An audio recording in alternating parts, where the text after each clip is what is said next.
Good morning, everyone. The screen's a bit. I'm not that tall, so I'll stand over here so everyone can see me.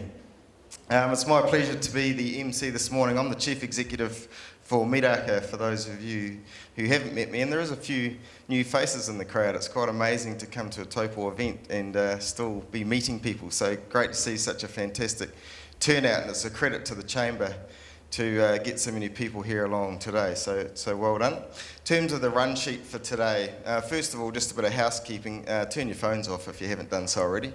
It's always embarrassing when you've got to fumble around in your pocket and turn your phone to silent. Janene's already switched hers off, I noticed, when I was sitting with her before. So thank you very much for coming along this morning. In terms of the run sheet for the day, we're going to hear from Janene and then from Pic, and before that, I'm going to introduce Katie, who's going to come and introduce the sponsors for today's event. So we're going to make it pretty short and snappy. That's enough from me. I think Katie has done a fantastic job of organising today, so I'd just like to welcome her to the stage, and then I'll introduce the speakers after that.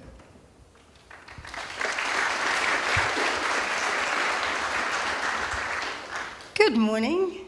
Nobody is more pleased in this room to see you all here today. Could have just been me and Janene and Pic and Fido, and that would have been fine too. On behalf of the Taupo Chamber of Commerce and Industry, thanks for coming. We asked you, the members, and there are some non-members here as well, what you wanted from the Taupo Chamber of Commerce and Industry last year, and you said you wanted inspirational, out-of-town people with incredible business journeys, and I think we've totally kicked some goals today with our guests. I would love to thank the sponsors that have made this possible. A massive team effort and some huge generosity. So Icehouse Air New Zealand, those clever girls and boys at Legend, Wairake Resort and the Taupo District Council, but most of all our VIPs who have come down or come up or down. We really want to see the Taupo District thrive, and through talking with our members and our own, personal journeys in business, it's better to do that together. We as a Taupo business community are greater than the sum of our parts, and we can grow and thrive by raising everybody up, by getting bigger and getting more prosperous together. Please make some notes. You'll find a nice house pen in your bag if you've got a bag. If you didn't get a bag, you're too late. Be early next time. A wise woman once said to me, a blunt pencil recalls more than a sharp mind. So one thing that I'd like you just to think about today, whilst we've got our stars of the show on board, is what are you going to do today that's going to make a change in your business? What is one thing that Janene or Pic is going to say today that you can take away and you can action by lunchtime? So the internet in general said to me yesterday, imperfect action is better than perfect procrastination. So just choose something and just do it today. It's my pleasure now to hand you over to Ian Collier, who is the Regional Affairs Manager from Air New Zealand, who's had a very busy week in the media and various politicians and things. So we promise that Taupo is going to be really kind to you today. Well, I will be anyway. And after Ian will be Ross Burrell from the Icehouse.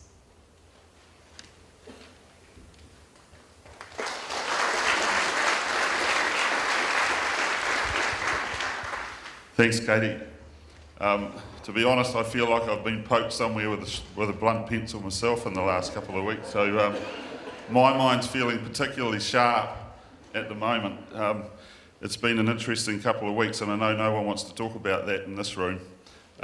Mayor David, welcome. Thank you for your attendance. Always on my best behaviour when you're in the room. Katie, first of all, I just want to thank the Chamber. What you just said absolutely resonates with us. From our perspective, our relationship with the Chamber is critical. It's a real partnership. It's one that we're very proud of, and it's one that we entered into openly 2 years ago. In fact, 5 years ago is when I was first involved with that partnership. But that partnership's pivotal to us because it gives us reach into the business market that we wouldn't otherwise get. It gives us an audience like we have today to share with you and also to hear from you about those things that are most important to yourselves. It's very relevant from our perspective because this, having a conference like this does present an opportunity for us to take one or two things away.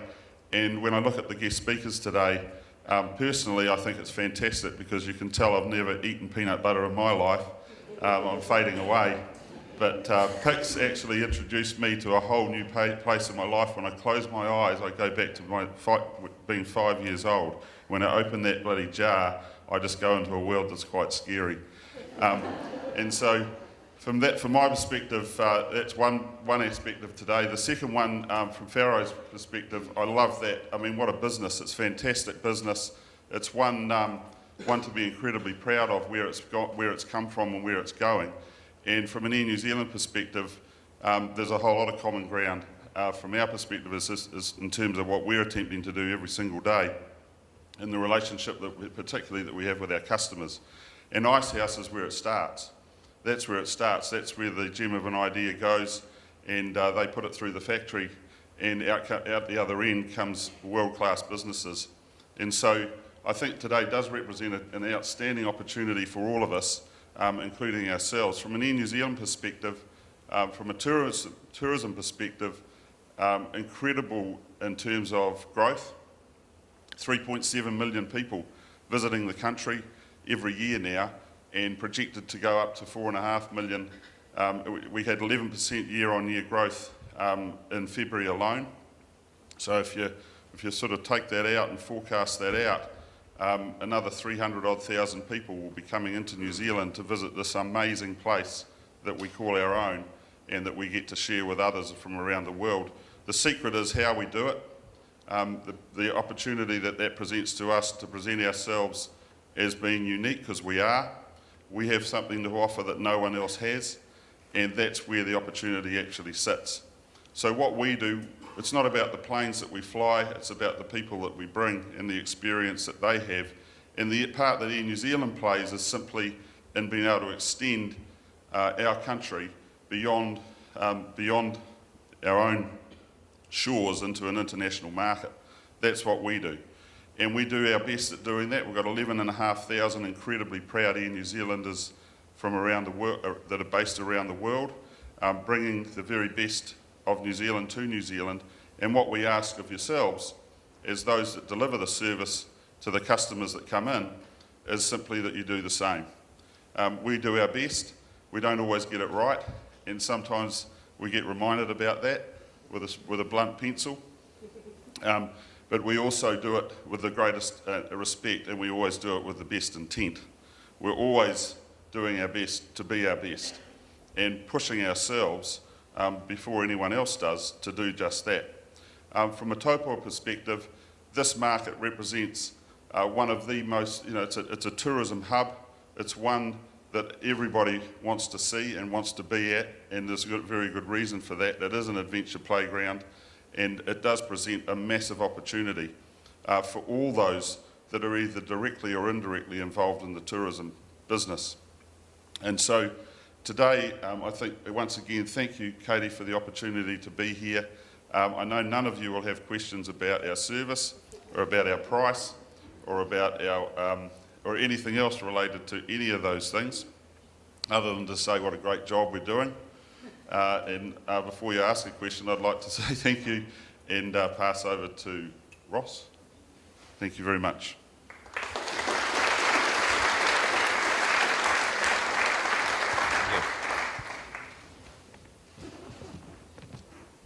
Thank you very much, and thanks to the Chamber and Katie and Joe for putting this all together. Hopefully, everyone walks away pumped up and inspired today.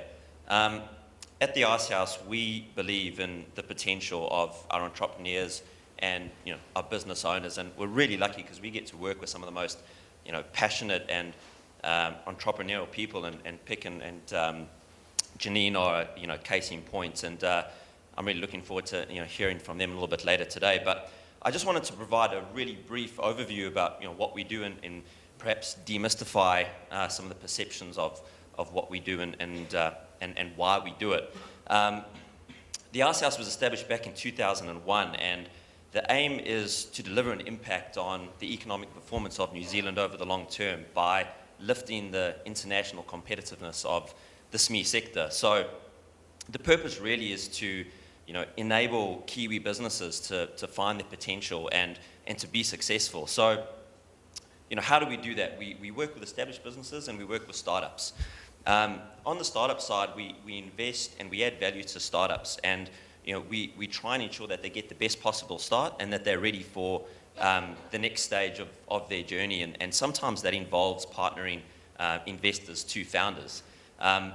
On the established business side, it's quite interesting. There's a saying that we often use at the Arse House that's we like to work on the jockey, not the horse, which sort of epitomizes much of our approach and how we do it. Our flagship program, the owner-manager program, focuses on mindset and a strategy for winning. So, really we want business owners to dream and dream big, and we want them to walk away really pumped up and ready to take their businesses forward and actually have a clear strategy on how to do that and how to do that sustainably. So, that's what we want to aim for. And what really matters at the Arse House is that we rally around our Kiwi businesses and we ensure that they reach their potential and that they're successful. Because at the end of the day, when businesses grow, communities are better off, the country benefits, and our shared future is brighter as well. So that's a very brief overview of sort of what we do and why we do it. And just once again, thank you very much to Pic and Janene for taking time out of your schedules and coming out, and thanks to the Chamber, and hopefully everyone walks away pumped up and inspired. So thank you very much.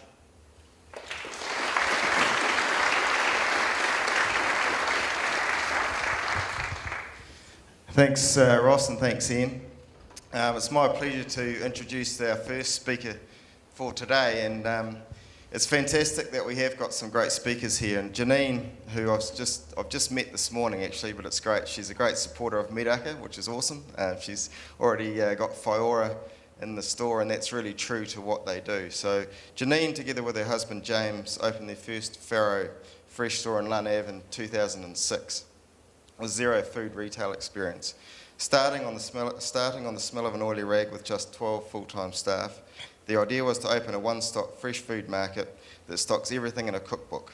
They particularly wanted to support New Zealand artisan producers, and as I say, there's plenty of examples of that and how successful they've been.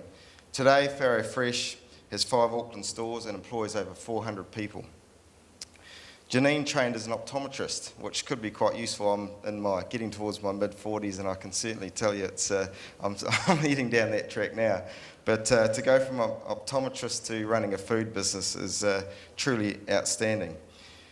Having achieved double-digit growth year on year, Janene is a keen golfer. Now, she said to me before we started, she shot 84 the other day, because there was some other words before keen golfer. It said something else, but she's actually a very good golfer if she can shoot 84, so I might have to take her out to Wairaki one day and have a round of golf out there. She loves the beach. Most of all, she likes spending time around the dinner table with her family and friends, and she's got 3 adult sons. So please join me in welcoming Janene to the stage.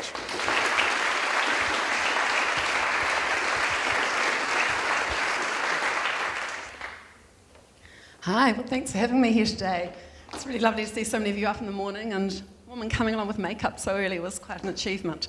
I did sleep in myself, and it was still dark outside. I think even just coming that much further south, we're finding that it's just getting a little darker in the morning. So I'm going to tell you a bit about myself and how we started Farro, the story behind us, and then really what we've done to elevate our business and hope that it helps elevate your own. So, as you were just told, I did a Bachelor of Optometry, but food had always been my passion, and every time I wasn't seeing a patient, I'd be out the back looking at cookbooks, and I started going to cooking lessons with a lady in Coatesville out of Auckland, and she was a cordon bleu chef, and once a week I'd go there and dine with her and learn French techniques. And food was my total passion, and I think when I went to school, I was an academic, and you didn't really get to go and do the cooking side of it. I had ended up doing Latin, sciences, and so my pathway went quite a different way to what my passion was. We went to live in Wellington because James had some golf driving ranges down there, and I fell in love with Moore Wilson, and there was nothing like it in Auckland, and we had a 3-year stint down there. And when I came back, I really wanted to open something like that, but at that stage Mawson just had their fresh, smaller store, then they had the big store on the side, which was the bulk goods. So we really wanted to bring everything into one roof and really support the New Zealand artisans. So that's where the idea came from. People often ask what Farro actually means and where the name came from. Farro is an ancient grain in Italy, and you actually see the Farro grain. We sell it now in store, but there wasn't really any here when we started. So when we were establishing a name for the company, people kept saying, we went to some design company and they said, look, just make a name and you create it. It doesn't need to be something about food. And I'm one of these serial sort of people that drops and writes things down beside the bed at night and come up with ideas all the time. And in Farro, the word came up in my mind, and at that time there was Zabo and Sapato and different things. So I wrote it down, and when it came to the ancient grain, I thought it really fitted in and resonated with what we wanted to do, starting with a basic raw ingredient that then you can create food rather than just something being fully packaged and ready to go. So we wanted to have a one-stop fresh market. In Auckland, when you live in Auckland, nothing seems to be close. The traffic's crazy, and I love that you've got one set of traffic lights here. Unbelievable. I think it was, one lady said to me when we opened Farro, she lived in Remuera, and she said, Janene, it's 9 sets of traffic lights to get there from her house. So we wanted to have everything in the one roof, and if you open up a cookbook, it was there. But the whole thing was the supporting New Zealand artisans. So I went around the farmers markets and looked at all the products that were there that we could actually support them. Because if you're in a farmers market, you literally only got the opportunity to sell your goods 1 day a week. And a lot of them weren't in any other retail spaces. So we were giving them the opportunity to sell 7 days a week and be able to kickstart their businesses and make their businesses grow. And I think that's what I'm probably most truly proud of, is that we've helped over 550 artisans kickstart their businesses. Once they've got into Farro, they are often able to get into the big chain stores, but I'll talk a bit more about that a bit later. And we wanted to be good value, and I think the value proposition is really important to us. We know we can't be the cheapest. We have a lot more staff than a supermarket, but what comes with what we offer, we believe it does create value, and it's very much like in New Zealand. You know, they're never going to be the cheapest, but the incredible service that they offer comes and makes that value. So we really wanted to create a shopping experience like no other, and I think that is what the most imperative thing is today. For us, we need to create an experience. Today, online is happening more and more. People can order, their groceries online. But people are wanting experiences in their everyday life. So if they're going to get off their butts and leave that screen, and we've got Amazon coming in, we want to create that experience. So it's their place. We just did a branding exercise, and we went out to all our customers, and they talked about Farro being their happy place.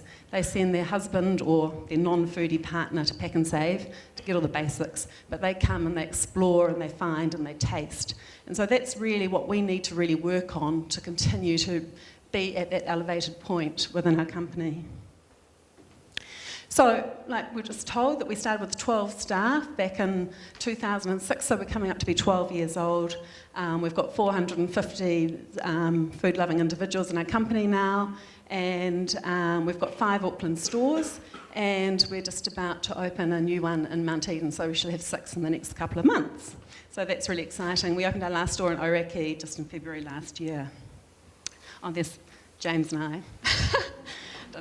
So this is the story of our growth store by store. We had Lund Avenue, which was September. We had opened up in Constellation Drive, and that store was almost 1.5 times the size of the Lund Avenue one, so it was a big step. And I remember Jackie from Sabato coming in and sort of looking at it, and she was going, "Oh shit, have you guys overcapitalised here? You're worried." And we both looked at each other and thought, "Oh, maybe we have." We both went home panicked. It was the day before the opening of the store, and but the next day the people came and we realised we had a brand. So that was quite an interesting thing, to open a second store, wondering if people are going to turn up, but they were really excited about the option. We did open in Hamilton, and we closed that within an 8-month period. It just didn't work for us. And I think that's really important for companies, particularly if you're in retail. A lot of retailers out there might have an underperforming store, and particularly if they're a chain, they really have to look quite seriously at those stores if they're working for them, whether they keep them going. And that's probably what Air New Zealand's talking about at the moment too. We opened in Glen Innes, which is our most successful store. It's right in a community hub. And like I said, we closed the Hamilton store. We opened Depps in October 2015 and Oreki last year. I think this is a really important slide because many people, they start with a business idea and they were an employee, and then you move on to being an employer, and instantly overnight you're expected to know how to pay the GST, how to do every employer engagement. The government expects you to get it right, and there's not much leniency if you get it wrong, and there's very little information for you as an employer when you move into this space. So it's actually quite a lonely world out there as the entrepreneur, stepping out on your own, expecting with everything else that you're doing, that you've got to get all the other governmental things right as well. So when we started up, has anyone been to the Glen Innes store in Auckland, our very first one? So this is set in, it's only, I'd say, it's at the base at the end of Remuera, but there's the whole concept there in Stonefields. There's a new subdivision that opened. When we opened this store in Glen Avenue, there wasn't one house in Stonefields 12 years ago. So anyone that's seen the Stonefields development now knows how much that area's changed. There was us on the street and the placemakers, and we had actually taken over the old placemakers building, and there was virtually no other buildings on Glen Avenue. So it's a pretty ballsy sort of start-up, a new concept. We had, I kept going around to see all the artisans and asking if they would come on board, and they'd say, oh, we've actually just been approached by a company called Nosh. And I was thinking, oh shit, who is this going to open as well at the same time? And none of them could talk to us because they had a confidentiality. So we opened 3 weeks after Nosh, in an area, in a situation of competition straight away. There was actually a third player, Newmarket Fresh, that opened within a 6-week period as well, but I think they lasted 3 months. James and I had no supermarket experience whatsoever. We were dealing with a lot of artisans, a lot of them didn't even have a barcode. So normally if you open up a supermarket, like we open our next door, our whole computer system's there, we just plug it in, every barcode's in, and off we go. It's a much easier system. But every single product came in, we had to set up as a new product and often create barcodes for people. So we had no system that we could buy, so we had to start a whole software program of our own. We started with a food safety program. Originally, people could only, in the takeaway bars and things, you have an A grade rating. Well, they've just changed to a full SP program throughout New Zealand, but we started with that full food safety program when we started because we felt it'd be harder to instigate later. And we had that rapid expanding business, and there was very little time for anything. The only thing that was solid in our lives was the family dinner table, and we had, when we opened, the boys were 8 through to 12, and James and I would both make a point of being home for the dinner and sitting down and having dinner with the boys. That was the one solid thing, and then one of us would go back to work, or one would be back at work at 5 in the morning, and there was very other little overlap in our lives.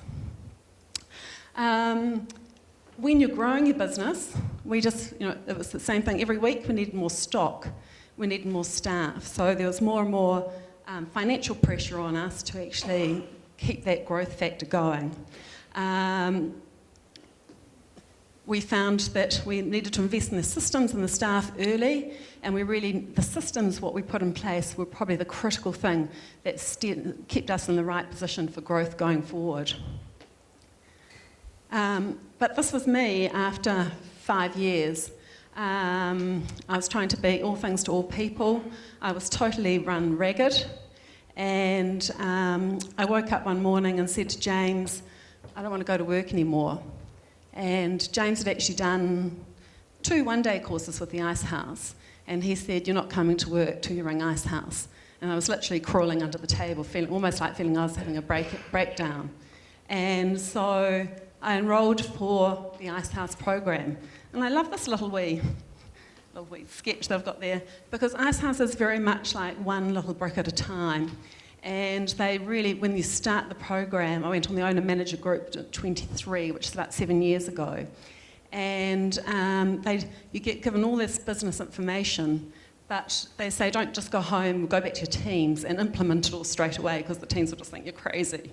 But you just get these little blocks that are being added as building bridges, that you actually get the skills behind you that you can actually go forward in your business and really start to grow that business. I was a total micromanager. I had no life balance. This is probably where I was.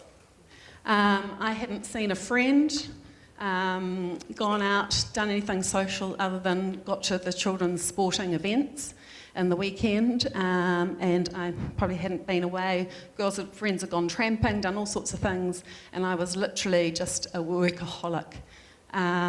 Today I'm very much in that life balance, and with Icehouse what I really got was what I loved doing in the business, what my key things were that I wanted to do, and then what I needed to start to delegate. And it was really interesting when I started that delegation process, the staff were actually all there waiting. I was busy just trying to interfere in so many little aspects of their working life, but I had to sit down and structure my days a lot more. They were empowered to go forward when I really let them loose. And our growth after that took off phenomenally. I think we grew another 20 million the next year after Icehouse. So today we have challenges, and these are probably the main challenges. Staffing in retail in New Zealand, and you'd notice it in hospitality in general, it's very hard to find Kiwis that want to work. If you look at Queenstown, if you go into any Queenstown restaurant, you won't even find a Kiwi. We find it very hard in hospitality for people to think of hospitality as a career. We've got a pathway, and we've got some wonderful staff that have been with us in the beginning that are now, head of different portfolios. But a lot of those people that are coming into hospitality are looking at it as a gap fill measure, or they're not sure what they want to do. We've just started our own academy within our company that we're actually starting to elevate people so they can become a cheese ambassador and things, so they're actually getting more knowledge as they go through. But staffing is a real issue, and thank goodness we have this immigration policy, and I am quite worried about the future if we pull out on a lot of immigration, because there's a lot of Kiwis that just don't want to do jobs in New Zealand. They want particular jobs, but not the retail jobs. And even if you go down the high street, you'll find if you go into any retail store in Auckland, you'll very rarely find Kiwis running it. Being agile, and I think this is one of the most key things in businesses, we need to keep adapting and changing, and I'll talk a bit more about that. And growing our culture as we grow. As we've had more stores, it was very easy when I was in one store to have it looking exactly the way we wanted. But as you get more stores, if we're doing something on social media, we need to ensure that the stores know about it, that it's all set up and backed up. So before, if I saw a product come in, say like Pic came to us when we were just at the Glen Innes store, and just walked in the door, the dog, and said, can you try my peanut butter? And I was in the middle of something, we hadn't had an appointment or anything, and I looked at him and he said, but you haven't tried my peanut butter. And instantly it was fabulous, and we became his first retailer. We have that ability to really just latch onto something. If we love it, we can take it straight away. But as we've had more stores, we can't put it in the store the next day. We have to let all the teams know and make sure it's consistent about that knowledge, and everyone's got the knowledge of it. Marketing in today's world, how do we reach our customers? When we first opened, we just put an ad in the Herald, and boom, we'd see people come in and liking that product and buying it. But today, with social media and all the different aspects, I don't buy the Herald anymore. A lot of your advertising in the Herald isn't actually shown. If you do in the printed sector, it doesn't go on the online. I don't have a friend now that gets the Herald except on the weekend. So your traditional advertising medias have actually gone, so how you're actually channeling your market correctly. And each bit of marketing that you do, you need to look at what is the result that you're particularly wanting from that marketing? Is it a branding exercise? Is it a call to action? Do you want them in store? And how are you going to hit that market? So how do we elevate? So our keys to growth are innovation, agility, our people, and our culture. The innovation is with the changing world, and I think for us, like I was just telling you about Amazon coming the threat, it's really about our experience and how we keep adding on to that experience within us. So everything we do, we're looking at how does our customer benefit from that. Even if it's changing a bit of software, what are the implications to the customer when they have that interaction, when it happens? We have opened it online. We've decided that we need to keep up with that part of the market, so we're ready to adapt and change. But the online itself isn't a big part of our business because people come to us for the experience. So we've got to keep innovating within that space by creating theatre and actions within it. So we've got a whole lot of programs that we've got going for that. It's important for us as a company that we're the leaders rather than the followers. So that is why we are the first to market with these products. If an artisan has really got very little chance of getting in the general supermarkets with foodstuffs and progressives, but if they've already had a kickstart with us, then they are easier to jump in and get up in front of the big guys. But of course, for us, once they're already in the supermarkets, we have a problem with our GP, and because we have higher overheads in the supermarkets, so then we need to look at our level of competitiveness and how we can cope with that. So sometimes we get to a stage where we're no longer competitive and we have to drop that product. And the other reality is, every month that we have our tastings, we have probably 4 tables that are about as long as the stage of people trying to get their products into Farro. So there's a lot of startups out there wanting to kickstart their businesses through us, and we only have so much shelf space. So, and you've already established a relationship with a previous supplier as well. So there's big decisions to be made if you're going to be moving a product in and out. We've started our own importing of our European products because we felt that we can import them, we've got enough volume, and that's taking a middle player out of the market, but it means it gives us a little bit more margin and we can pass on a better price point to our customer. So that just helps us. One of these things that we've really worked at is this day 1 versus day 2 companies. Jeff Bezos from Amazon talks about it, and as we grew, you put more and more systems in place, but your key to your growth is your agility. So sometimes when you start a company, you're in that day 1 phase, you're hungry, you're the entrepreneur, everything goes, you've got all that energy, and probably you've got, your money's on the line, there's just no going backwards, but you're hungry and you just keep going at it and you're going at it and you've got time and time. But as you establish, you need to put systems into place. But what happened to us, as we got more established, we put so many systems in place. At head office, you start to get some walls up. Oh no, that's too hard. The teams don't know about it. We can't do it just yet. So it's important to work within your company that you can stay hungry with the desire of your day 1 company without getting too bogged down with systems. Start to look at your systems. Which systems don't you need? We've got, when we have our new staff start, we do an interview with them. What is the crap that we're doing that you think's a waste of time? Otherwise, they just come in and they start doing things, this is the Farro way. We're not listening to them when they start doing something and they just think this is a waste of time. But we learn from them. They're saying, well, why don't you just do it this way? But otherwise, if they've been there after 3 months, you just get the same old. So really start to listen to your teams, and what they're thinking is not such a good system. And just keep those basic systems that you need that aren't time wasters.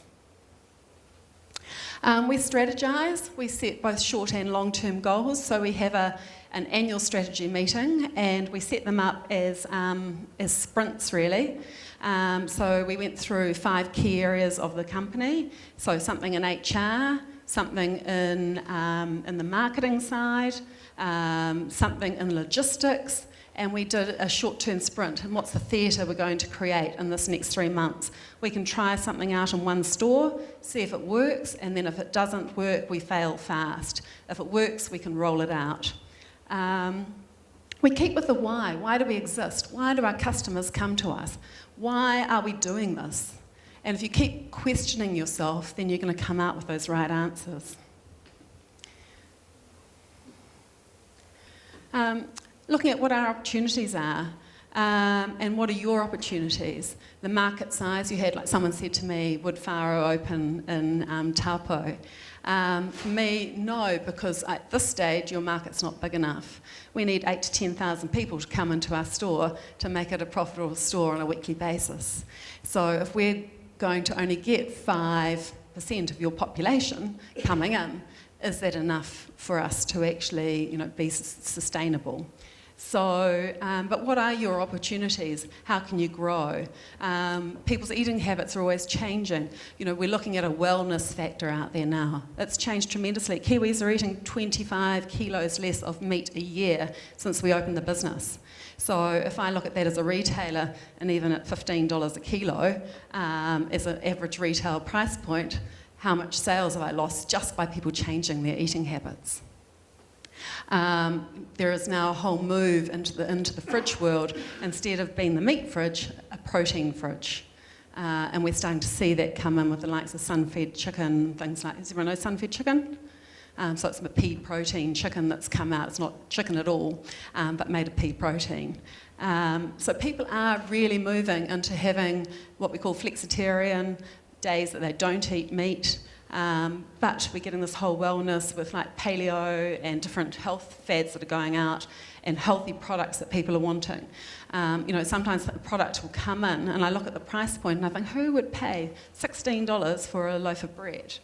But actually a lot of those people aren't drinking any alcohol, and I think, well, I've just bought the bottle of wine to go with my dinner. But they will happily pay $16 or $20 on a superfood, which we think is quite a lot of someone's output of money. Like I said, online's not huge for us, but we keep working with it, and so that we're there and we're ready to adapt and change. If we weren't there at all, then it would be a struggle for us to actually get into that market if we needed it. We've got our Farro food kits, and our Farro food kits are more a pick-up-and-go style in store. They're brown paper bags, and they have absolutely everything you need to go for dinner tonight in that bag, and you've got a choice of a 2-person or a 4-person pack. And so there's a couple of varieties in the stores when you come in, so dinner tonight's sorted. And we've got new store growth. Auckland's growth is still at about 40,000 people per year coming into Auckland, so we've got that added growth that we can grow the company with. When I was working in the business to on the business, it was really important that we established the right teams with us. So we really look at who's got different skills to my skill set or James's skill set. So we've sort of done a whole circle, and I'm entrepreneurial, ideas driven, I'm not system orientated. I need someone to do that. So when you're looking at who else you want in your company, don't choose a clone of yourself. So many people think, oh, they're just like me, they'll be perfect. You actually don't want that perfect person that's just like you. You'll probably just end up clashing. You want that other person in the business that's going to add another value that you're not going to add. So you're going to diversify within your own company. I think that's a really important thing too. Entrepreneurs tend to be quite A-type personalities. We had at the Icehouse group some introverts rather than the extroverts, and when they actually spoke quite sensibly. They hold back, they don't want to talk. You might have someone in your team that doesn't want to talk that often, and when they speak, they actually say great stuff. So really start to open out to your team, someone might be quiet, and you think they don't have a lot to say, but they're probably just waiting to say, I'm not sure when to say it. So really ask them the question, what are your thoughts here? Provide the right opportunities to upskill. We look at now, because I said in the retail sector, they don't think it's their career choice. We actually want to know what their dreams are, and their dreams might be outside our own business. They might be that they want to go travelling, or they might want to do something totally different. But how do we help them achieve their dream and still be a part of the Farro team? And we're probably likely to keep them a lot longer through that process. Lead by innovation and really embracing that change. I think that's probably the key, is you just can't stay still in any market. So the culture is the key, backed up by the values that we live by, the power of our story. It was really interesting. We did a little video of Meet Me just on an iPhone after about 7 years, and every new staff member got to see it. And just talked about the struggles, how we nearly lost the business in about a 3-year period, where that growth and the elevation that we were having wasn't backed up by financials, and the house was totally mortgaged, and it was a really, really scary time. And staff that had come in thought that we'd been sailing through the whole time. So the power of that story of how we struggled, that they actually thought, gosh, these guys deserve everywhere they've got. So I think that's a really important thing. The story of your businesses is there, and let people know why you started, what was the passion behind it, what drove you to do it. And that will just elevate your whole company. And so sit down together and work through these things. And we do birthdays paid off as an extra day off as well. So I've just talked about this, how you invite the teams to be discussion, include them. The other thing here I've got, are you the right person to drive your company? Last year, James and I got to the stage after 11 years. We thought, well, where is our future? Do we want to be in here all day, every day? And we hired a CEO to take over our day-to-day runnings and has established as a board. So I suppose when I was in Icehouse, they talked about founders and how you sort of move them out of the business because they're not helping with it. I'm still very much involved with the business. I am at all the product tastings. I work with the marketing team. I do food videos now. You can see them on YouTube under Janene's, whatever. But I'm choosing what I want to do in the business, and I'm leading rather than being on the day-to-day, running around and telling everyone what to do. One thing that we've changed too was our values. And originally our values were an acronym of Farro, and they're like focus, choose your attitude, do this, do that, take responsibility.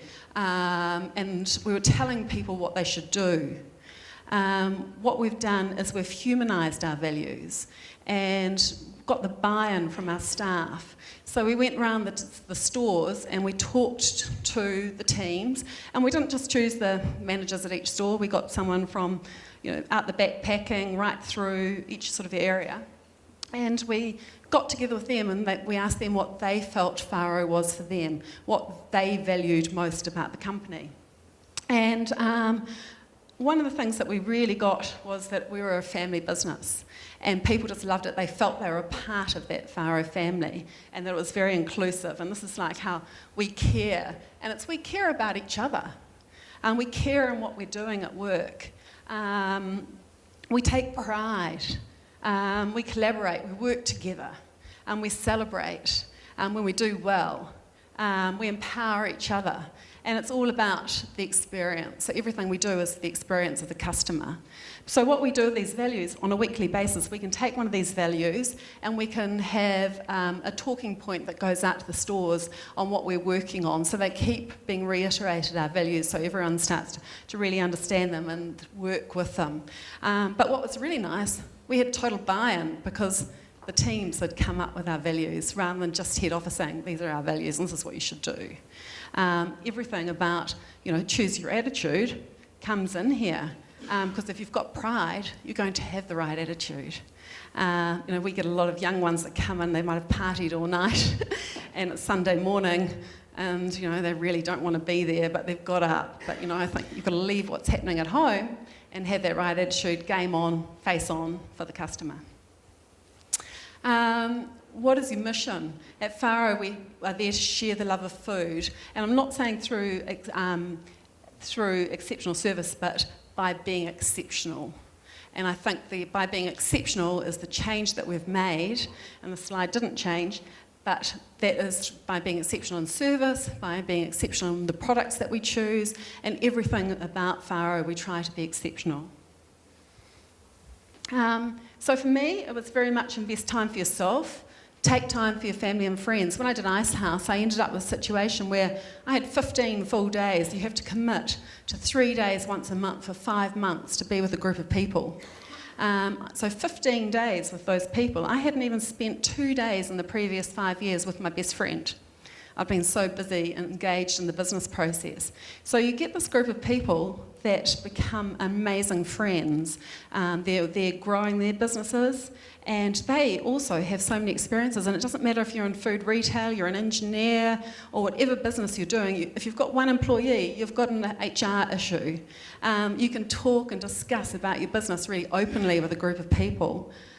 Two particular people, or three, became amazing friends. Two of them were guys, and James calls them my girlfriends.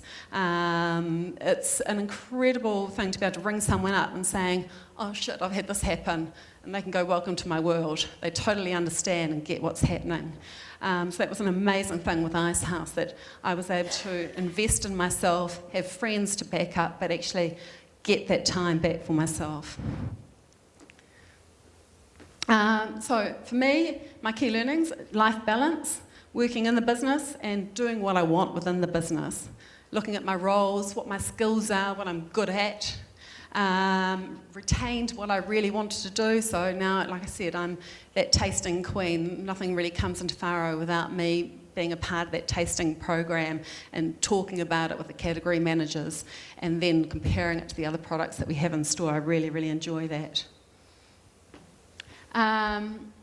What are your core principles? Do you live by them?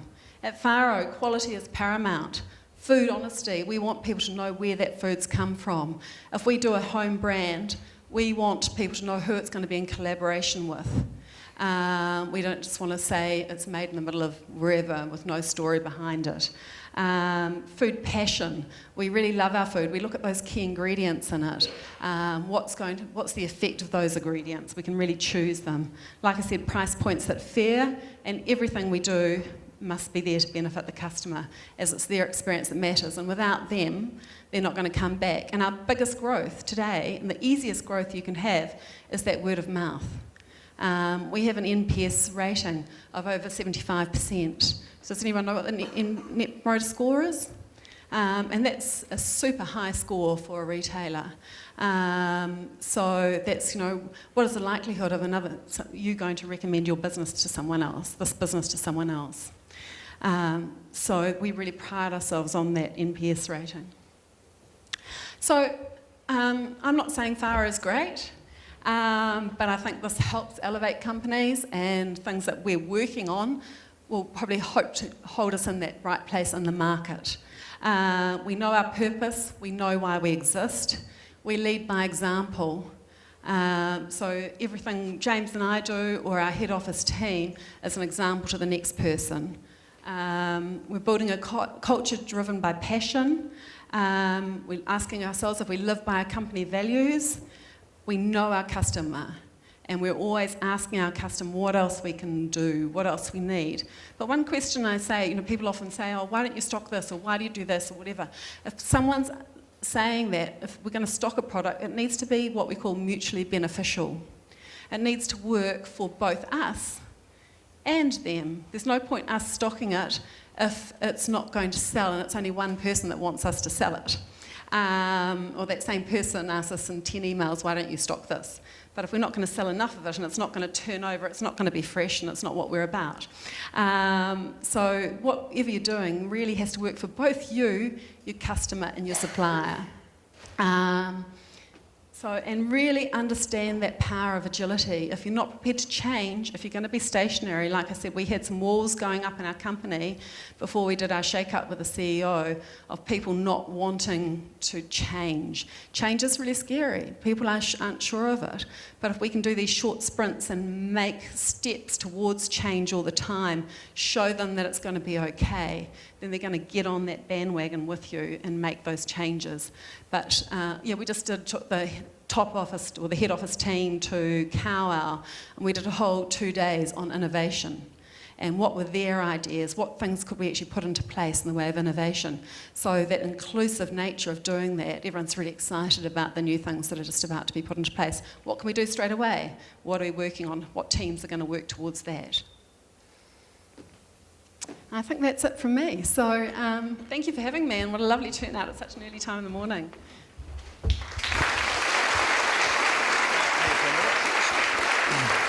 Thanks very much, Janene. That's awesome. Now, we've got a few minutes, so I'm actually going to ask you a couple of questions, if that's right, and I'll take some from the floor as well, because I think while Janene's here, it's nothing like asking some questions. So, I mean, that was amazing for me. If I just sum up a few notes I had from that presentation, you know, doing something you're passionate about is really important, and I think, you know, you chose something you were passionate about, being food, and that's awesome. And when we moved to Auckland in 2010, but I had friends of mine talking about Farro, and they also talked about Nosh as well. We've got these amazing new stores, and they actually took me out and showed me the stores. I mean, that's the power of creating a brand. So I'm interested because you did start similar time to Nosh. You're here, they're not. Why? Why? I think we're being filmed, and I don't know if it's appropriate, really. Look, I'd say it's systems. There was two things. There was passion. The first two owners that started Nosh were there really, and I know their agenda was, I think their words were, to piss the supermarkets off and get a buyout. They opened up store after store with no systems in place. When the second owner came in, he said they had opened up every store and they didn't even know when they opened a store. On Monday when the bills came in, say it was milk, they didn't know which store had got what milk, so they didn't even know which stores were making a profit. So each of our stores are opened up as individual companies, so each company buys into that store. So we know exactly if Lund Avenue has bought 10 litres of milk and we've only sold 6, that we've overbought. They also got lost in the marketplace when they offered cheap milk. It's about know your market. We're at a premium end of that supermarket chain, and then they were offering milk for $1 a litre. Every $1 a litre that they sold milk, I think they lost 50 cents. So then they all of a sudden had a bill of $500,000 to pay the milkman. And they were then getting the wrong client coming in who would buy the milk and help themselves to an eye fillet. So they had a mixed market message. And then they had the Mad Butcher Group come in, who worked on a rebate system. Had probably had 12 suppliers that you'd have in a Mad Butcher store, and starting to work on having 500 plus suppliers, or Nosh maybe had 300 suppliers. So it's like we had a baby and we nurtured that baby. The second owners came into Nosh and they had a roaring teenager with no systems put in place. And I think it's really hard to go back when you get to that situation. That's it. Yeah, no, that's fantastic. I know the original owners and the second owners sort of through things, and you've actually summed it up perfectly, I think, in terms of where they went wrong. And you're right, they set it up to sell it, where you set it up because it was your baby, you had your house on the line, and there's always that passion, yeah. And I think the other thing is they went off brand as well, absolutely. By doing $1 milk was completely away from brand, so yeah, absolutely summed that up beautifully. In terms of balance, someone said to me not long ago, when you retire, you need a freehold house, a bit of money, and friends and family. And I think having balance in your life, and really that's up to you whether you've got those things, so it's great that you talked about balance today, because I think that's really, really important. And it's easy to say in hindsight, what were the things that meant you didn't see it, I guess, as you were going through that stage? So the fact that you needed balance. For me, it was just when I got to the stage of that breakdown, I think like I said, the girls had gone tramping, and I was no longer even invited onto the fifth one anymore. I was sort of not invited to dinner anymore because they just hadn't seen me. And so the world became quite lonely. And yeah, I suppose the boys were propping me up, but is that enough just to be holding together for your family and work? And fitness, health, all those sort of things, taking time out for yourself is so important. And having some me time. And if you can't structure in your day some me time, then you really need to be looking at what you're doing on your daily basis, that you can create some me time, because there's always room for you. We just don't sometimes allow it. And so where you prioritise on that day is critical. Yeah. Great. Is there a couple of questions from the floor? Pretty intimate group, so just pop your hand up. I haven't got a microphone out there. This is all pretty impromptu. Come on, be brave. There's one.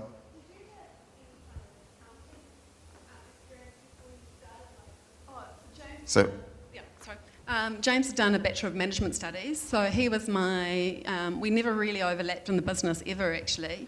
He always did the business side of it, and I did the food and the products and the people. So that side of it worked really well. We did, when we were setting up with our original 12 staff, we had a Filipino guy come in and he wanted to work with the trolleys, and he gave James his CV, and it showed that he was an accountant in the Philippines. And James said to Jesse, you know, why are you applying for a role as trolley boy? And he said, because I can't get a job anywhere in Auckland. And so Jesse, when he came on, was helping input all the barcodes, did the accounts, everything like that, and got his New Zealand, was it ACA or something, while he was working with us. So James was there and has been very much looking at the figures, you know, daily, gets really excited about the figures. I get really excited about what product comes into store. So I think and that's why it probably works so well. And so we've always shared an office, and when we moved from Lund Avenue to the Grey Lynn store, which became head office, I said, I'm just going to stay at Lund Avenue. It's like my little home, and I'll have my little office. And so they all moved over there, and day 2 I went over to Grey Lynn, and I walked in, and James had another desk set up in his office, and he said, I thought you'd be back. So we still have shared an office right up to when the CEO took it over last year, and we now share an office at home. But we do overlap in very little way. And one time, you know, I had someone coming in talking about products, and he started to lean in and have a bit of a conversation. And I was like, get out of this. This has nothing to do with you. I don't get into your financials. But actually, you know, through Icehouse, I have learnt that you do have to get into the financials. You really have to understand your company's financials to know where you're going. Otherwise, you don't want to, you know, well, our CEO, we work within no surprises space as well. Anything that's happening in the company keeps us really well aware of it. But particularly in financials, I need to make sure that I'm not ever going to get any surprises, that something's being hidden or something like that. Yeah. One more question. Anyone else? One at the back there. It's a husband and wife business that start up and have their 3 children that run out there. Do they share the passion for business that you do? Yeah, so Jack, the eldest, is 23 now. He's finished his degree, and he's been out 2 years. He has been in the craft beer industry. He's got an incredible palate. He's amazing. He can throw meals together, that sort of thing. Very entrepreneurial, but loving the beer industry right now, particularly maybe his age. I don't know. My middle boy is one of these wackos who's a fruitarian at the moment. So living on fruit and nuts and very little else, and looks like Jesus, literally, and has worked on farms and very much into sustainability. And I could see him in, he wants to do something in permaculture, growing, that side of thing. And my youngest son is the comedian of the family, and he's at screen school down at Broadcasting School in Christchurch, and he's sort of like a bit of a Jono and Ben, really good when he serves the customers over the shop floor.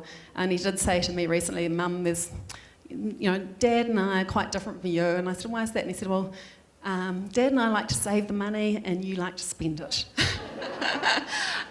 So whether they come into the business, I don't, you know, we're at that stage that we've got to look at succession. I don't want that pressure on them at this stage. I want them to be able to enjoy their lives, do what they want to do if they want to migrate towards us. At the moment, we show the business can work under a board level and continue to grow and flourish, which is fantastic. And as long as it's doing that, then we're in a great situation.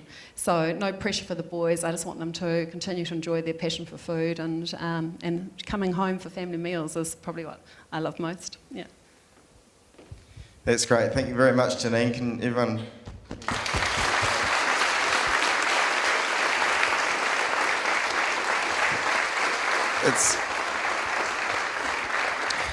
There's an absolute framework for success in everything Janene's just gone through. I mean, I've listened to a lot of presentations over the years, but in terms of absolutely nailing the things that has made their business a success, there are a huge amount of lessons in that, so hopefully you got your pens working pretty hard over that period of time. So it's absolutely fantastic. Obviously the Icehouse provide a great framework for doing that. I was fortunate to know David Irving, or I've met David a number of times, who was behind the Icehouse to start with. I remember talking to him before he even started it, and it's fantastic to see the Icehouse delivering these sort of results with passionate people. So well done to the Icehouse as well. Okay, our next speaker, Pic. Now I've only met Pic today. What's your dog's name? Fido, oh there you go, Fido. So I only met Fido today, but Pic's a character, I can tell that. I had a quick look on the website yesterday. He started out in 2008 with a ton of Aussie peanuts and a concrete mixer. Sounds like my sort of guy. I like concrete mixers. Selling jars of peanut butter at the local farmers market. Soon stretched that to nationwide supermarkets. Now Pic's peanut butter is sold around the world, including back to Australia. He's a graduate of the Icehouse Owner-Manager program and a great ambassador for the Nelson region. I'll be down there in a week's time, so look forward to getting to Nelson. So Pic, come up to the stage. Thank you.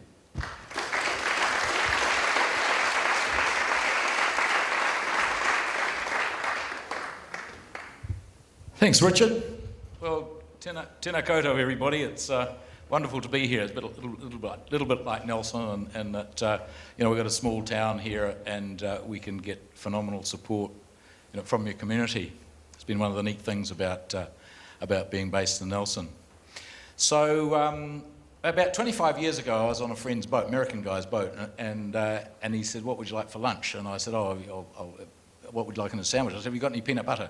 And he hauled out a jar of peanut butter. It was called Health Style. And I hadn't heard of Health Style peanut butter before, and I had no idea how peanut butter could be made healthier than, peanut butter. So I had a look at the label I could read in those days, and it was called Health Style because it had reduced added sugar added to it. And I thought, Jesus, if this is that common in America, sooner or later we're going to get it turning up in New Zealand. If you could reduce the added sugar you added, sugar was something that was going to be a dead sitter to appear in New Zealand peanut butter. And so it turned up about 15 years ago. And it sort of came in the eater and stuff with the dancing cartoons of peanuts on the lid and brightly coloured. I thought, this is for kids. And so I used to carefully avoid buying this stuff, and because I love peanut butter, I really, it was one of my staples. And then one day I thought, I'm not going to be bothered. I'll just get a jar of Home Style. And I bought a big jar of home brand peanut butter. Took that home. It was 1 kilo. And I took the lid off, all excited, it was great, lots of peanut butter, and it wasn't going to run out for a wee while. Put a whole lot on my sandwich and had a mouthful, and it was full of sugar. And I was so disappointed, and I rang the 0800 number on the jar, and I said, "Look, why are you putting sugar in my peanut butter?" And they said, "Well, we do market surveys, sir, and that's the way everyone likes it." So I thought, well, not really. And my mum and auntie, when they bought they bought Vitamizers back when I was about 15, I think. It was like the NutriBullet of the day. And one of the recipes was for making peanut butter. So I knew how it was done, and because they used to just roast a few peanuts in the oven and then put them in the blender and squish them up, and usually it was burnt, but it tasted, really pretty nice, especially when it was fresh. And so I knew how it was done. So I went down to Bin Inn and bought myself a kilo or two of peanuts and stuck them in the oven and put them in the blender and blew up the blender, and went and bought another one. Got one, a really, really cheap one that had a 3-month warranty on it. And I went through quite a number of those. But I figured out how to make the peanut butter. It's really simple. So you get peanuts, roast them, squash them, and put them in a jar. And but it tasted really good. It tasted so much better than the stuff I'd been buying. And my son was 12 at the time. I was a solo dad, and he was 12, and he really liked it too. But what really nailed it was when one of his mates came around and offered me $5 for a jar of this peanut butter. I mean, this is a 12-year-old kid, giving me $5 from his pocket money for a grocery thing. So we did the deal, and I thought, and at the time, so stepping back a bit, I had a sailing school in Nelson. I was teaching keeler sailing because I used to like sailing a lot. And I started, my eyesight was sort of failing. I've got macular degeneration, which affects your central vision. And I'd known about it for a long time, but it just sort of started getting worse. So I had to give up the sailing school because I could no longer be sure of finding the marina at the end of the lesson. And I was left with a little laundromat where the yachties used to wash their clothes down at the marina. And I was sort of retired, and the laundromat was pulling in a couple of $100 cash, and I could pick it up on Friday afternoon and wander around on the weekend with a pocket full of money.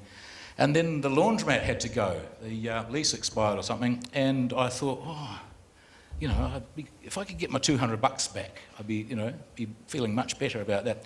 And I thought, well, if I made peanut butter, if I made enough peanut butter, $200 worth of peanut butter, $200 worth of, your GP on my peanut butter, I could do that. And so I thought, well, if I made peanut butter on Friday morning and sold it, there was a farmer's market on Friday afternoon, I could get this $200. So I spent 10 grand and I bought this concrete mixer we talked about, which was a stainless steel thing that had been, there's the outfit down in Westport that have been making concrete mixers since the year dot. So your mums and dads, your dads, mums and dads of course, will have had an Able concrete mixer, and they're still down there. They're run by some brethren, and they make concrete mixers. They made a stainless steel version for mixing foodstuffs in, and they'd also made one for somebody with a burner underneath it. So this made a sort of a rotary oven, because part of the issue with roasting peanuts in the oven is that they burn at the back. In my oven they do anyway. And so I bought this concrete mix. It was about $7,000, and I found an old grinder. They used to make peanut butter at our bin inn, and they just stick peanuts in a grinder and grind them up, and you got sort of average peanut butter because the peanuts would have been roasted months before, goodness knows where, probably in China. And so I bought this grinder. It was a benchtop peanut grinder, and I went around looking around for peanuts, someone who'd sell me, wholesale peanuts. And I found an Australian guy up in Auckland who was representing a PCA, a company in Australia, and he would sell me 20 or 40 25 kilo bags for a hell of a lot better price than I could buy them locally. So I bought the $2,000, I think, for this ton of peanuts, and they came down in a pallet, and I went out and stored them out in our local cool stores. And on Fridays I'd go and pick up or Thursdays I'd go and pick up a sack of peanuts, chuck it in the back of the car and take it home. And I had the concrete mixer set up in my garage, and I had the grinder up in the kitchen upstairs. And then I'd go and buy a couple of dozen jars from Arthur Holmes with little black lids, and roast the peanuts, carry them upstairs, grind them up, put them in jars, and sell them at the market. And it really worked. So the first time I went down, I think we sold out.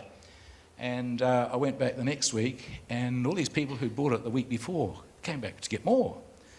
And then I started getting people from out of town saying, oh, I'm from Auckland, my friends came up and they had this peanut butter, and they told me to come, and I had to come and get some. They'd buy 4 jars. We set up a little mail order business so that people who had tried it could continue to get it, and I just was very happy. That year, this was about November, I guess. The next year I started a full-time creative writing course at our local Polytech, because that was something I'd always wanted to do, and I was sort of a retired guy, and the peanut butter was fun. I really enjoyed doing the market. And we eventually moved from the farmers market to the Nelson's famous Saturday market. I was just making this peanut butter in the garage at home, and then Nita, who runs the market, started getting cross about me making peanut butter in the garage. She said, "You really can't do that. You've got to get yourself a proper kitchen." So I hunted around for a kitchen. Eventually, we've got an old meatworks in Nelson, like every town's got an old meatworks. And their laundry was sort of vacant. The old laundry was full of junk, and I leased this. I managed to got a lease on this for a couple of $100 a week, and cleared out all the junk and started painting it up. And I thought, well, we'll put a hand basin in here, just to get flash, a little food safety thing. And I started putting this hand basin in, and then the local health inspector from the council came round. The guy who inspects shops and things, and he came round and had a look and said, "Oh, this is good. You've got washable walls and floors and ceilings and." What's that guy doing in the corner? I said, oh, very obvious. There was a plumber. He's putting in a hand basin. He said, oh, have you got a building consent for that? And I said, well, no, he's just putting in a hand basin. Well, I'll come back when you've got a building consent and we can sign you off. So I went to the council to get a building consent. They said, no, we don't actually need a building consent, but you need a resource consent. So there followed 4 or 5 months mucking around with the council, going backwards and forwards with dangerous goods inspectors, doing calculations on how much fire a ton of peanuts would support, finding out how far the sewer was above something sort of 3 miles away, and I made a guess at that actually, and I wrote it down, and they were happy with that. And then we're starting to get to car parks. We're about to put a notification outside this shed, outside this little old laundry, to say that we wanted to do this thing, and I kept saying, why are we doing this? And anyway, then I got a letter from the council saying, we don't understand why you're applying for a resource consent for this minor thing, and if you want to remove your application in writing and pay the costs incurred to date, we will just we'll just give you your permission to go ahead and put this hand basin in. So, and I was very proud of myself. I wrote in and thanked them profusely for all the good work they'd done to date, and told them where to send the bill to, and I never got one. Anyway, so we got started, and it was amazing to actually do it, because it drained so much of my enthusiasm when this whole performance was going. All I wanted to do was start making peanut butter. I was actually making peanut butter in there, but I just wanted to get that little certificate. So, and we had a bit more room than actually needed in this little workshop, in this space there. And so I sublet it to another couple, Anatoth Jam. So that started off in Nelson. I can remember when I used to live in Auckland, and I can remember friends going down to Nelson and coming back with jars of Anatoth Jam and being told they had to bring it back when they went there. So it was really interesting for me. These guys had, Owen and Kay Pope had owned Anatoth Jam, had sold it, and then they'd started up making their own brand of jam. And we sublet the back of it to them. And interesting couple. They were sort of, Owen was a big fat. Anyway, and they were an interesting couple, and they were making their jam out the back there. And they had a couple of people working for them who, their main job was when the Popes were away was to tell suppliers that the cheque was in the mail and that kind of stuff. They were dutifully making an amazing job and so dedicated to this jam. They came to work for me. So I then had a couple of people working with me, and we got a HACCP program going, and we got approval to sell into, we got into Farro first of all, and our local Fresh Choice supermarket, which was amazingly supportive. And in fact, when they first came along, they said, we'd like 4 dozen jars. And at that time, I was making, sort of a couple of dozen for the market, and making 4 dozen. Oh, crikey, Dick, this is madness. Anyway, we did, and we got it in there. And they took a hell of a risk, because we didn't even have this, this certificate from the council at that time. But so they started up. But by the time, by the time we came to see you, Janene, we had all the certificates. And so. Yeah. One of the cool things about this time too was that we got Cuisine magazine had an artisan food thing, and I don't actually remember whether we had to enter it or, but we won an award. We got an award from them, and we had a beautiful full-page article, and a professional photographer came down and took a photo of me standing beside my concrete mixer, and it was really cool. And so, a little bit of recognition there was really useful. We started selling into the supermarkets, started off with foodstuffs, and I trotted around the country giving people tastes and stuff, and then we were contacted by Progressive, and they said they'd like to stock it as well. And we went along, we got up to making about 1,000 jars of peanut butter a week, and that was a pallet, and I thought, yeah, this is good. I had a couple of people working there, and I thought, we're turning over $5,000 or something. And I thought, I don't want to stress out about this. I'm a retired guy. I don't want to, sort of get into worrying about invoicing staff and forklifts. And then one day, a pallet of jars arrived. There's 1,500 jars on a pallet, and they're all, on layer stacked. And it was on the back of the truck, and none of the neighbours' forklifts were available. And I went around the corner and I leased a forklift, and I thought, oh God, I've got a forklift now, so anyway, we'll just see where it ends up. So that's sort of what we're still doing. So we've now got 4 forklifts and about sort of 600 invoicing staff. Well, that's a lie, but we have people there who are just overjoyed when GST time comes around. And I mean, that had been always my issue, as a guy who makes stuff. I'd had lots of business in the past. I hated doing the paperwork, but to discover there are people out there who love doing things like, the GST was a revelation for me.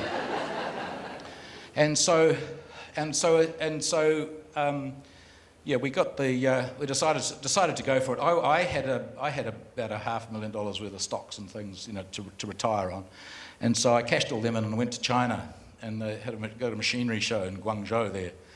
And they have miles and miles of machines, and I went there with this pocket full of money, and went around buying things. And I was already fairly blind, and these guys were sort of flogging stuff off. So I bought 2 containers worth of stainless steel machines. I'd never seen inside a food factory in my life, and I just was trying to figure out, well, if this can fill 200 jars an hour, and this roaster can roast sort of half a ton of peanuts a day.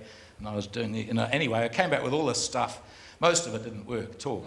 And we leased after, and I'd also found an empty factory, a new warehouse that had been sitting empty for a couple of years. And I leased that, and so we moved all this machinery in there. And most of it didn't work. So, but enough of it worked that we were able to make almost as much peanut butter as we made in the little factory, down the road there. But we kept at it, so it was enough money to keep our heads above water.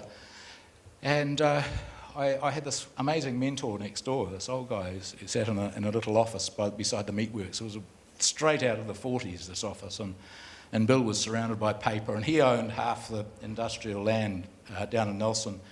And his son had a property development company, a building construction company, Coman Construction. And so Bill was an amazing guy. I'd sit down with Bill. He was really interested in what we were doing. He always wanted to invest in us, but we didn't sort of need that. And so after we moved into this first little factory, and we started realising that we're running out of space and things, I went to Bill, and he said, "Look, I'm going to build a new place up the road. We could lease half of that to you." So we ended up with 2 factories. We continued with the original one, then we built another one, and we sublet the back half of that to the neighbours, Courier PBT. And eventually, within 6 months, we'd taken over the back space as well. So we're now in 2 different factories. We were employing something like 30 people, and we started exporting. I think we started off in Australia. So my sister lives in Australia, and she was keen to make some money out of this. So she did mail order. So we sent her a pallet of peanut butter over to Australia, and my sister sold about 4 cases, and the rest of it went out of date. But it gave us this in Australia, so that Australian people who are buying our peanut butter were able to get it, and that's always been really important for me, because we've always been a consumer-driven thing. I don't believe you actually sell anything to the supermarket; you sell it to people, and so our strategy on that front has always been to get it into the hands of people, and then they'll drive the supermarkets. And with all due respect, I think supermarkets and retailers are just another step on the chain. They're like couriers and truckers and stuff, except they've got a different payment model. But they're just part of the chain of getting your stuff to the customer. So anyway, we started growing. I don't know. Anyway, we now make about 20,000 jars of peanut butter a day, and we've got 45 staff. I have a full-time CEO. So when I first looked at tipping my pension, my retirement fund into the business, I rang up my brother up there in Auckland, who's a stockbroker, who's only sort of business guy. I knew I was all hanging out with artists and sailing people and all that sort of stuff, and nobody had any money. And so Phil knew some friends, and he said, "Oh, look, I've got my mate, Keith, and he was involved. He was the CEO. Keith Jackson was the CEO of Teagle at some stage, and a very capable guy, and with FMCG. So he came on as advisor, and he also brought his brother-in-law, who'd been working with Cerebus, Stuart McIntosh. And so they worked with me as consultants. They all wanted a share of the business at the time, but I held on to it. And then Stuart kept doing more and more work for us, and so now he's our CEO. He lives in Auckland, commutes to Nelson. He actually stays with me. So my son's moved out. He's 22 now. He's gone down to Christchurch. And Stuart comes and stays with me for 3 or 4 nights a week, which is amazing. I think if anybody, and I think it's something I'd like to do with our overseas employees, is rather than have an office, get an apartment and go and stay there with these guys, because it's such a valuable way of keeping in touch with what's going on. I've stepped back. I'm now calling myself founder, and it took a bit of getting used to, sort of giving up being CEO, but it's wonderful, because I say, oh, Stu's CEO, just ask him, he knows all the numbers and all that sort of stuff. And I just get to flounce around, sort of talking to people, kissing babies, and doing food shows, and that kind of stuff. So now I'm hoping to leave some time for questions. So how are we going here? Richard? Oh, okay. Oh, good. All right. So, gosh, maybe someone could give me a question now, just because I've... Yeah. Your branding is really distinctive. I really love it. Are there any stories around your branding? Right. So even before I had this peanut butter experience on somebody's boat, I was in a mate's shower down in Christchurch, and he had all these jars, all these bottles of shampoo and stuff around on top of the shower, as you do. And I grabbed a green one, and I had a sniff, and it smelled like mint sauce. And I thought, and I looked at the label, and it said something like this. It said something like, Bob's mint shampoo. It smells like mint sauce. And I had this huge surge of affection for this stupid shampoo, because you're so used to picking up something and it says Forest Glade mint with all the freshness of aromas and blah, blah, blah, blah. And I thought, wow, I like this stuff. So and I just sort of tucked that away just as a thing.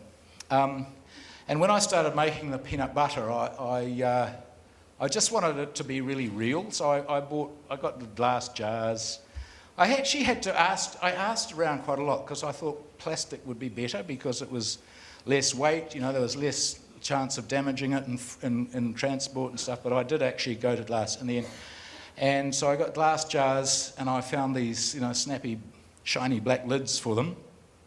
And as a label, I really wanted to make it sort of real, and so instead of just going out and buying, reams of paper or whatever, or buying special label stuff, I thought I'm going to use something, real, like butcher's paper, just brown paper, wrapping paper, like you buy in your shop, wrap stuff, or used to. So I bought I bought these huge sheets of paper and cut them up with a Stanley knife and cut them down to a sort of an A4 size, and I bought myself a laser printer, because I was actually quite keen to get a printer anyway. So I bought a laser printer, and I just made up these little labels, and I used Comic Sans. I suppose we've got a few designers here. They go, oh my God, Comic Sans! I got quite attached to that. It's a font. It's a terribly untrendy font for those who don't know. But I quite liked it, and I just designed this label, and I just talked about the peanut butter, and initially I thought, a lot of people out there don't like peanut butter, so maybe I thought I should call it something other than peanut butter, and I thought, oh, peanuts, something, and then I thought, no, whatever it is, people would say, oh, what's peanut paste? You'd be saying, oh, well, it's peanut butter, and so I thought, I'm not going to be bothered with that, and the other thing I called it Pics, because I'd had a while before this, I'd had a charter boat directory, and I'd called it Picot's Charter Guide, and having my name on it had been really useful as far as being able to introduce myself once the charter guide became known. There's probably some of you might remember this. We had a few taupo boats in the charter guide. Anyway, so I thought I'd put my name on it, and we had a little around the border on the first label. I'd found, in the Microsoft, choices of lines and things, you could have a little series of wee stars, so sort of wee stars around it. It looked quite snazzy. It looked a bit sort of like a circusy kind of thing. And so we had this thing with a nice brown labels. The labels were horrible to put on. You had to print these things out, and then I had a guillotine, and I'd cut up the. First of all, I get the A4 sheet and stick double-sided tape down both sides of it, each side of it, and then get a guillotine and chop these things up, and so you'd get 5 labels out of a sheet. But peeling that peeling that double-sided tape off was just a horrible, horrible job. And you know, your final touch to your jars of peanut butter, it was a horrible thing. It would have been really lovely, just, labels on, but no, horrible. Anyway, so we had the nice label and we had this nice lid, and then our lid supplier, we were buying the jars by the pallet, and they were supplying us with the lids as well. And they said to us one day, they said, if you order 100,000 lids, you can have free printing on them. And I first of all, I thought, 100,000 lids, 100? You know, like 100,000, at $5 a jar, that'd be, you know, as you all know, $500,000. And I thought, what? But they didn't. They said, well, you don't have to actually buy all the lids at once. You can just take them, 5,000 at a time, which we were sort of doing anyway. So I had to decide what would look nice on our lid. And I thought, well, a red star would look nice. And so is that getting time to go? Oh, okay, yeah. So I thought a red star would look nice, so we put a red star on the lid. And I didn't. Anyway, and it's been an amazing thing. That red star on our lid has been so distinctive. I mean, I wear one. Got one there. And people seem to recognise that I'm not a beer guy, or I'm not, from Chinese, whatever these things. And it's been incredibly powerful. And one of the finest things about our jars is that they get reused. So instead of sending them off to recycle and melting the glass down, people just wash them, and then they put their own preserves and pickles in them. And so we got, Kiwi aunties and stuff giving jars of homemade pickles to their nieces and nephews. Any church or school fair you go to and there's pickles, there's always our jars there. It's just a wonderful, wonderful thing. Everybody knows they're ours, but it's been really special part of that for us. So that's where the star came from. So it was just, Another question. I'm a bit blind, so you'd have to... Over there.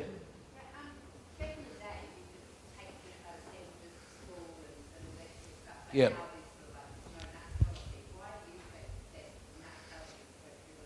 I don't know, but I don't really have an answer.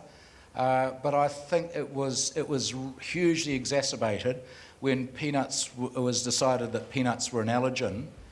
And I mean, when I was, it's always been the case that you don't feed your children peanuts until they're 3, because they're going to choke. But once it was sort of decided that peanuts were an allergen, I think people started hearing that as, God, don't feed your children peanuts until they're 3. It was, don't give them peanut butter or anything, don't ever, because they'll die from an allergen.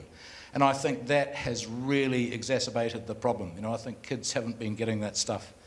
It's a wonderful food for babies, but people were just too scared to feed it to their kids because they got muddled up about this choking hazard and eating peanuts. I know that in Kingaroy, where we get our peanuts from, there's 10,000 people. Nobody's ever had a peanut allergy. The air is just thick with peanut dust. But it's hard to know, but I think that has been a lot to do with it. And so, yeah, I don't know. We used to carry an EpiPen when we did markets and things in case somebody got an allergy. But the actual notion of pulling someone's pants down and jabbing them with a pen really was a bit beyond our. Yeah. Another question? So peanuts are grown, most of the world's peanuts are grown in China. They grow about 10 million tonnes. America grows about 3 million. We use a high oleic peanut, which we just fluked on when we bought our first load of peanuts from Australia. And the high oleic nuts and seeds are a variety. I don't know, they were just a breeding thing that changes the nature of the oils in an oil-bearing seed or nut. And so the high oleic peanuts increases the, I don't know, there's one of these fatty things, the monosaturated fat, whatever it is, the healthy fat. So it makes for healthier fats in the peanut butter. But it also protects it from rancidity. So you'll buy a Chinese peanut butter and it'll be rancid by the time you open it. So it's got a musty smell or maybe a metallic sort of aftertaste, and that's rancidity, and happens really easily, with any sort of oily nut. But the higher lac peanuts seem to that doesn't happen with them. And so it was just a thing that we fluked on initially. They also grow higher lac nuts in Argentina. And when there were some floods in Queensland, we went to Argentina and bought Argentinian nuts for a few months. I think most of our competition in New Zealand are using Argentinian nuts now, but we're sticking with Australian.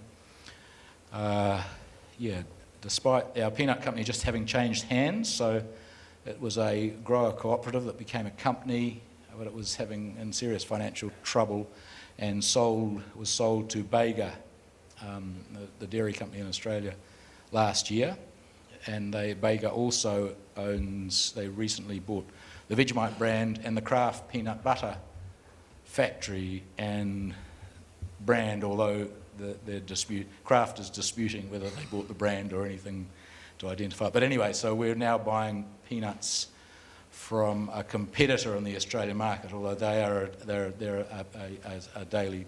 a cheapo peanut butter and we're a different thing. So I'm off to see these guys in Melbourne on Thursday, have our first face-to-face talks with them. Was that your question? Yeah, well, yes, sort of. I don't bother. I mean, if this is in relation to the oil separates from the peanuts, so we don't, because we don't put emulsifiers in. Typical emulsifier for peanut butter is hydrogenated palm oil. So they take palm oil and they bubble hydrogen through it or something, and it turns what is just a sort of unpleasant and unhealthy oil into a poisonous oil, and they add this to the peanut butter and they mix it all up and it never separates. So it's never oily, never dry, but always horrible. And so in our peanut butter, if it sits around for maybe 3 to 4 months, it will start to separate. And if it's been sitting around for a year, we've actually got a 2-year shelf life. If it's sitting around for a year, you'll get a layer of oil on the top. You have to mix that in before you eat it. And you've got to mix it seriously. It's like mixing paint. You can't just wave a teaspoon in it. You've got to get anyway. But once you've done that, it won't separate again. But if you find your peanut butter's oily on the top, if you don't mix it up, it's going to be dry on the bottom. So don't ring me and say my peanut butter's dry on the bottom, because it's your fault. That's what happens. But turning it upside down, if the oil is separated, turning it upside down won't do any good at all. You've got to mix it up. It's hard work. It's not just a matter, if you've got problems with your wrist, get somebody else to do it.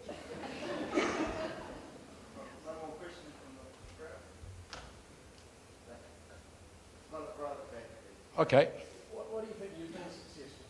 Sorry? Why do you think you've been successful? It is an amazing product. It is an amazing product. And I think, as a peanut butter eater myself, it was a guilty secret. If somebody said to you, some fancy food people, Janene said to you, "What's your favourite food?" And I said, "Peanut butter." 10 years ago, I said, "Peanut butter." He says, I used to go into Sabato, Newmarket. I go in there and say, "Look, one of the first, I make peanut butter." And you could see that saying, oh, well, our customers drizzle olive oil on their toast, lying through their teeth. So, and I think, as peanut butter eaters, we were being really treated like rubbish. And I really do. And I think, actually respecting our customers has been huge. And the rest of it has just been, letting people go for it and just trying to be as real as we can, and having, we've got a story, and just letting people tell it themselves. So we don't advertise. So it's the responsibility of our customers to tell their friends, and they do that. And I know a lot of you will have done that, and so thank you incredibly much, because it's given me a fantastic life. It's just. Yeah, so thank you. Yeah.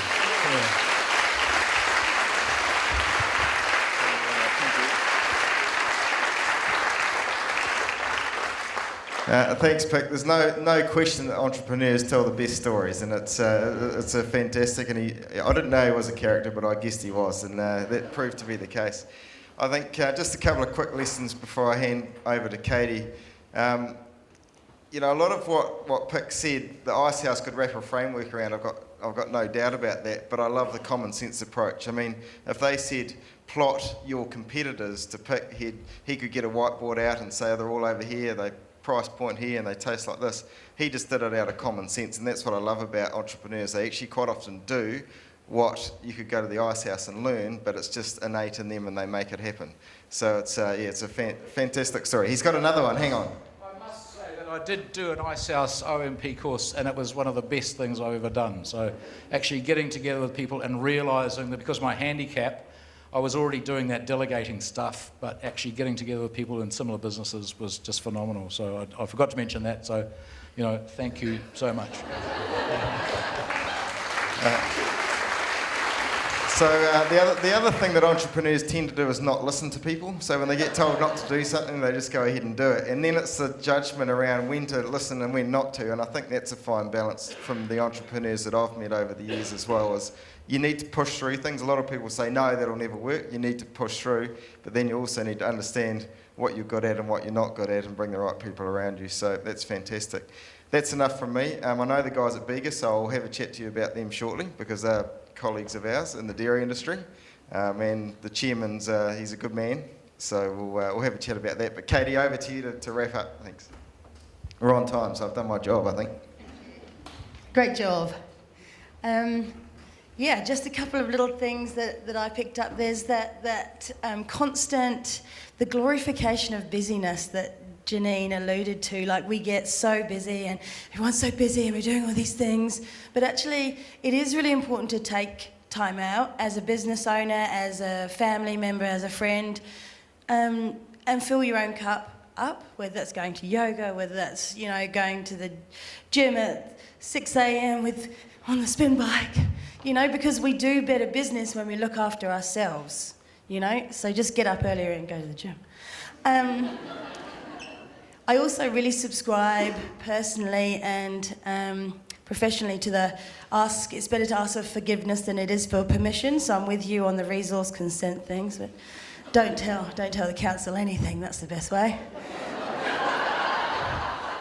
Terribly sorry. And other good news, we're so dedicated and the Taupo business community is so engaged with what's happening here today that we do actually have a baby for you to kiss, Pic. Isabel's here, she's 6 weeks old, so we'll hook you up later on. And just a little bit, some special thank yous. Both Janene and Pic alluded to find somebody that loves doing the stuff that you're crappy at.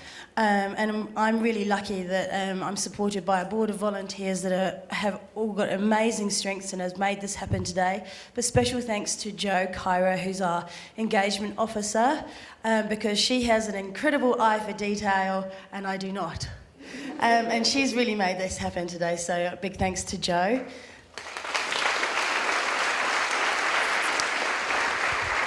And, you know, it's a wonderful turnout, and thank you from the bottom of my heart for coming.